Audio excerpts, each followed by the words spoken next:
ਪੰਜਾਬ ਦੇ ਜੰਮੇ ਪਲਿਆਂ ਦਾ ਕੁਝ ਕੁ ਚੀਜ਼ਾਂ ਨਾਲ ਮੱਲੋਜੋਰੀ ਪਿਆਰ ਹੁੰਦਾ, ਜਿਵੇਂ ਫੋਰਡ ਦੇ ਟਰੈਕਟਰ, ਬੁਲਟ ਮੋਟਰਸਾਈਕਲ ਤੇ ਖਾਸ ਕਰ ਜੀਪਾਂ। ਜੇ ਮੈਂ ਗਲਤ ਨਾ ਹੋਵਾਂ ਤਾਂ ਇੱਕ ਐਸਾ ਟਾਈਮ ਸਾਰਿਆਂ ਤੇ ਆਇਆ ਹੋਣਾ ਜਦੋਂ ਦਿਲ ਕੀਤਾ ਹੋਵੇ ਕਿ ਯਾਰ ਇੱਕ ਜੀਪ ਹੀ ਤਿਆਰ ਕਰਾ ਲਈਏ। ਇੰਡੀਆ ਦੀ ਥਾਰ, ਅਮਰੀਕਾ ਦੀ ਰੈਂਗਲਰ, ਯੂਕੇ ਦੀ ਡਿਫੈਂਡਰ ਤੇ ਦੁਨੀਆ ਦੇ ਵੱਖ-ਵੱਖ ਕੋਨਿਆਂ 'ਚ ਐਸੀਆਂ ਕਿੰਨੀਆਂ ਹੀ ਗੱਡੀਆਂ ਐਗਜ਼ਿਸਟ ਕਰਦੀਆਂ ਨੇ ਜਿਨ੍ਹਾਂ ਦੀ ਜੜ ਇੱਕੋ ਹੀ ਆ, ਦਾ ਓਰੀਜਨਲ ਜੀਪ। ਹੁਣ ਅਸਲ 'ਚ ਕਿੱਥੋਂ, ਕਿਵੇਂ ਤੇ ਕਿਉਂ ਸ਼ੁਰੂ ਹੋਈ ਇਸ ਜੀਪ ਦੀ ਕਹਾਣੀ, ਆਓ ਜਾਣਦੇ ਹਾਂ ਇਸ ਵੀਡੀਓ 'ਚ।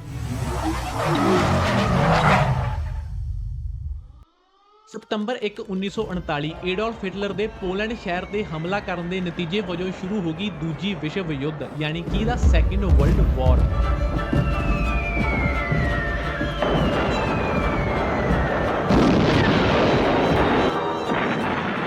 ਇਹ ਜਾਣਦੇ ਹੋਏ ਕਿ ਇਵੈਂਚੁਅਲੀ ਅਮਰੀਕਾ ਨੂੰ ਵੀ ਇਸ ਜੰਗ ਵਿੱਚ ਜਾਣਾ ਹੀ ਪੈਣਾ, ਯੂਐਸ ਆਰਮੀ ਨੂੰ ਅਹਿਸਾਸ ਹੋ ਗਿਆ ਵੀ ਇਸ ਵਾਰੀ ਮੋਟਰਸਾਈਕਲ ਤੇ ਘੋੜਿਆਂ ਨਾਲ ਗੱਲ ਨਹੀਂ ਬਣਨੀ। ਸੋ ਇਹਨਾਂ ਖੋਜ ਸ਼ੁਰੂ ਕਰ ਦਿੱਤੀ ਇੱਕ ਲਾਈਟਵੇਟ 4x4 ਵਹੀਕਲ ਦੀ, ਜੋ ਜੰਗੀ ਮੈਦਾਨ ਦੇ ਉੱਬੜ-ਖਾਬੜ ਰਾਹਾਂ ਨੂੰ ਆਸਾਨੀ ਨਾਲ ਸਰ ਕਰ ਸਕੇ। ਜੁਲਾਈ 11, 1940 ਆਰਮੀ ਨੇ 135 ਕਾਰ ਮੈਨੂਫੈਕਚਰਰਸ ਨੂੰ ਰਿਕੁਐਸਟ ਕਰਦਿਆਂ ਆਪਦੀ ਇੱਕ ਰਿਕੁਆਇਰਮੈਂਟ ਲਿਸਟ ਸੈਂਡ ਕੀਤੀ ਤੇ ਕਿਹਾ ਵੀ ਇਸ ਲਿਸਟ ਦੇ ਅਕੋਰਡਿੰਗ ਜਿਹੜੀ ਵੀ company best designed working prototype ਪੇਸ਼ ਕਰੂਗੀ, ਕੰਟਰੈਕਟ ਉਹਦਾ। ਹੁਣ ਕੀ ਸਨ ਆਰਮੀ ਦੀਆਂ ਰਿਕੁਆਇਰਮੈਂਟਸ? ਨੰਬਰ 1, ਵਹੀਕਲ ਦਾ weight 1300 ਪਾਉਂਡ ਤੋਂ ਜ਼ਿਆਦਾ ਨਹੀਂ ਹੋਣਾ ਚਾਹੀਦਾ। ਨੰਬਰ 2, 4 ਸਿਲੰਡਰ ਇੰਜਨ ਜੋ 85 ਪਾਉਂਡ ਫੀਟ ਦਾ ਟਾਰਕ, 50 ਮਾਈਲ ਪਰ ਆਵਰ ਦੀ ਟੌਪ ਸਪੀਡ ਤੇ ਬੇਸਿਕ ਟੋਇੰਗ ਦੇ ਕੇਪੇਬਲ ਹੋਵੇ। ਨੰਬਰ 3, ਕਿਸੇ ਵੀ ਤਰ੍ਹਾਂ ਦੇ ਮੈਦਾਨ ਤੇ ਚੱਲਣ ਲਈ high ground clearance, 4x4 system, 2 speed transfer case ਦੇ ਨਾਲ ਹਾਈ ਤੇ ਲੋ ਰੇਂਜ ਲਈ। ਨੰਬਰ 4, ਵਹੀਕਲ ਦਾ wheel base max 75 inch, width 47 inch ਤੇ ਹਾਈਟ ਜਿੰਨੀ ਘੱਟ ਹੋ ਸਕੇ 에ਅਰਕ੍ਰਾਫਟ ਟਰਾਂਸਪੋਰਟੇਸ਼ਨ ਲਈ।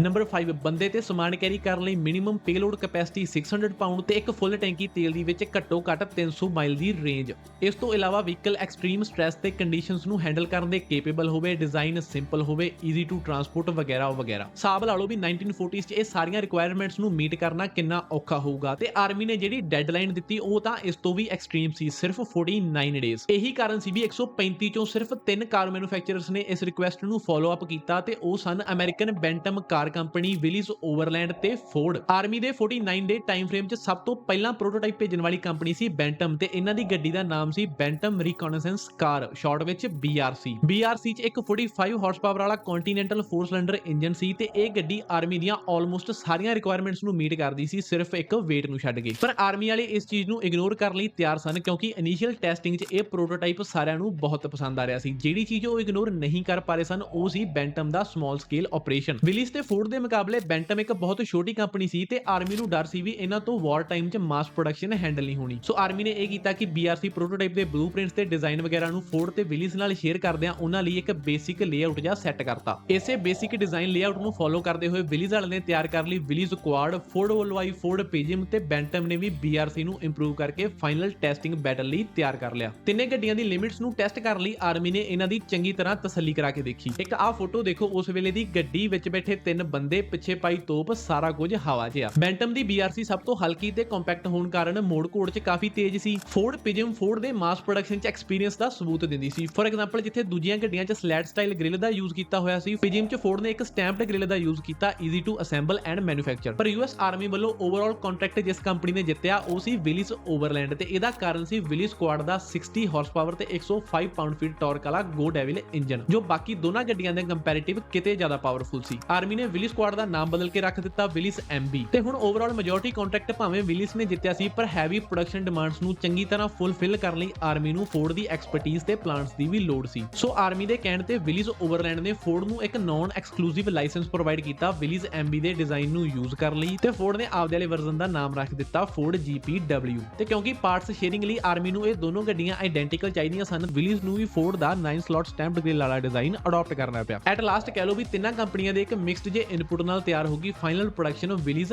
MB। ਜਿੱਥੇ ਬੈਂਟਮ ਨੇ ਇਨੀਸ਼ੀਅਲ ਡਿਜ਼ਾਈਨ ਬਣਾਇਆ, ਵਿਲੀਜ਼ ਨੇ ਐਕਸਟਰਾ ਪਾਵਰ ਦਿੱਤੀ, ਤੇ ਫੋਰਡ ਨੇ ਮਾਸ ਪ੍ਰੋਡਕਸ਼ਨ ਲਈ ਆਪਟੀਮਾਈਜ਼ ਕੀਤਾ।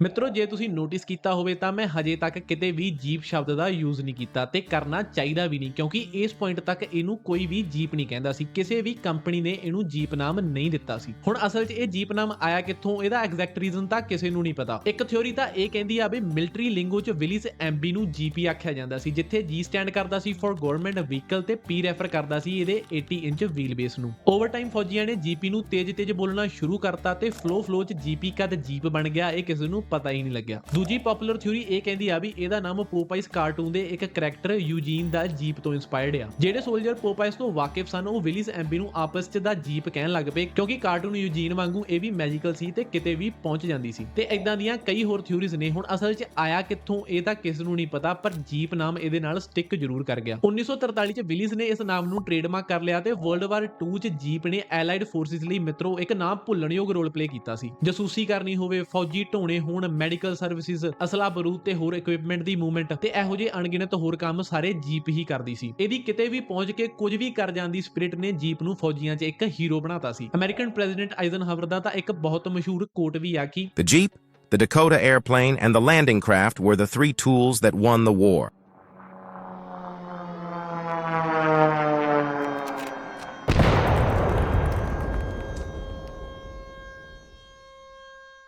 1945 ਚ ਜਾਪਾਨ ਦੇ ਸਰੈਂਡਰ ਨਾਲ ਵਰਲਡ ਵਾਰ ਦਾ ਅੰਤ ਹੋ ਗਿਆ ਤੇ ਇਹਦੇ ਨਾਲ ਆਰਮੀ ਜੀਪ ਦੀ ਲੋੜ ਵੀ। ਪਰ ਜੰਗ ਤੋਂ ਘਰ ਪਰਤ ਰਹੇ ਅਮਰੀਕਨ ਫੌਜੀ ਆਪਦੀ ਡੇਲੀ ਲਾਈਫ 'ਚ ਵੀ ਜੀਪ ਵਰਗੇ ਦਮਦਾਰ ਵਹੀਕਲ ਦੀ ਡਿਮਾਂਡ ਕਰਨ ਲੱਗੇ। ਜੀਪ ਦੀ ਇਸੇ ਪਪੂਲੈਰਿਟੀ ਨੂੰ ਕੈਚ ਕਰਨ ਲਈ ਵਿਲੀਜ਼ ਨੇ ਇੰਟਰੋਡਿਊਸ ਕੀਤੀ ਪਹਿਲੀ civilian jeep CJ2A। Civilian usually Willys ਨੇ ਇਹਦੇ 'ਚ improved seating, better steering, tailgate, side ਤੇ ਸਪੇਅਰ ਟਾਇਰ ਵਰਗੇ ਕਈ ਐਕਸਟਰਾ ਫੀਚਰ ਵੀ ਐਡ ਕੀਤੇ ਸਨ। ਪਰ ਮਿਲਟਰੀ ਜੀਪ ਦੀ ਲੁੱਕ, 4x4 ਸਿਸਟਮ ਤੇ ਇਹਦਾ ਧਾਕੜ ਐਟੀਟਿਊਡ ਸੇਮ ਸੀ। ਵਿਲੀਜ਼ ਨੇ ਇੱਕ ਛੋਟਾ ਜਿਹਾ ਚੇਂਜ ਹੋਰ ਕੀਤਾ ਸੀ ਜੋ ਅੱਜ ਤੱਕ ਜੀਪ ਦੀ ਪਹਿਚਾਣ ਆ। ਇਹ ਚੇਂਜ ਸੀ 9 ਸਲੋਟ ਗ੍ਰਿਲ ਨੂੰ 7 ਸਲੋਟ 'ਚ ਕਨਵਰਟ ਕਰਨਾ। ਇਨੀਸ਼ੀਅਲੀ ਤਾਂ ਇਹਨਾਂ ਜੀਪਸ ਨੂੰ ਐਗਰੀ ਜੀਪ ਦੇ ਤੌਰ ਤੇ ਪ੍ਰਮੋਟ ਕੀਤਾ ਗਿਆ ਸੀਗਾ, ਮੋਸਟਲੀ ਖੇਤੀਬਾੜੀ ਦੇ ਯੂਜ਼ ਲਈ। ਪਰ jeep the go anywhere do anything spirit ਨੇ ਲੋਕਾਂ ਤੇ ਇੱਕ ਵੱਖਰੀ ਹੀ ਗ੍ਰਿਪ ਬਣਾਉਣੀ ਸ਼ੁਰੂ ਕਰਤੀ। ਸਮੇਂ ਦੇ ਨਾਲ ਜੀਪ ਦੇ ਨਵੇਂ ਮਾਡਲ ਆਉਂਦੇ ਰਹੇ, ਪਹਿਲਾਂ ਨਾਲੋਂ ਬੈਟਰ, ਕੰਫਰਟੇਬਲ ਤੇ ਲੋਕਾਂ 'ਚ ਵੀ ਇਹਦੀ ਇਮੇਜ ਇੱਕ ਵਰਕ ਵਹੀਕਲ ਤੋਂ ਮੌਜ ਮਸਤੀ ਵਾਲੇ ਫਨ ਆਫ-ਰੋਡਿੰਗ ਵਹੀਕਲ 'ਚ ਤਬਦੀਲ ਹੁੰਦੀ ਗਈ। ਜੀਪ ਲੋਕਾਂ ਲਈ ਫ੍ਰੀडम ਦਾ ਇੱਕ ਸਿੰਬਲ ਬਣ ਗਈ। ਵੱਖ-ਵੱਖ ਕੰਪਨੀ ਦੇ ਹੱਥੋਂ ਲੰਘਦਾ ਲੰਘਾਉਂਦਾ ਜੀਪ ਅੱਜ ਦੁਨੀਆ ਦੇ ਸਭ ਤੋਂ ਜ਼ਿਆਦਾ ਪਛਾਣੇ ਜਾਣ ਵਾਲੇ ਬ੍ਰਾਂਡਸ ਵਿੱਚੋਂ ਇੱਕ ਆ ਤੇ ਜੀਪ ਰੈਂਗਲਰ ਉਸ ਓਰੀਜਨਲ ਜੀਪ ਦੇ ਜਜ਼ਬੇ ਦੀ ਕਹਿ ਲੋ ਵੀ ਲੇਟੈਸਟ ਐਵੋਲੂਸ਼ਨ ਆ। ਇੰਡੀਆ 'ਚ ਮਹਿੰਦਰਾ ਨੇ ਵੀ CJ2A ਨੂੰ 1947 'ਚ ਅੰਡਰ ਲਾਇਸੈਂਸ ਇੰਪੋਰਟ ਕਰਨਾ ਸ਼ੁਰੂ ਕੀਤਾ ਸੀ ਤੇ ਉਹ ਇਵੋਲਵ ਹੁੰਦੇ ਪਹਿਲਾਂ ਬਣੀ ਮਹਿੰਦਰਾ ਜੀਪ ਤੇ ਫਿਰ ਹੁਣ ਬਣ ਗਈ ਮਹਿੰਦਰਾ ਥਾਰ, ਇੰਡੀਆ ਦੀ ਮੋਸਟ ਪਪੂਲਰ ਆਫ-ਰੋਡਰ।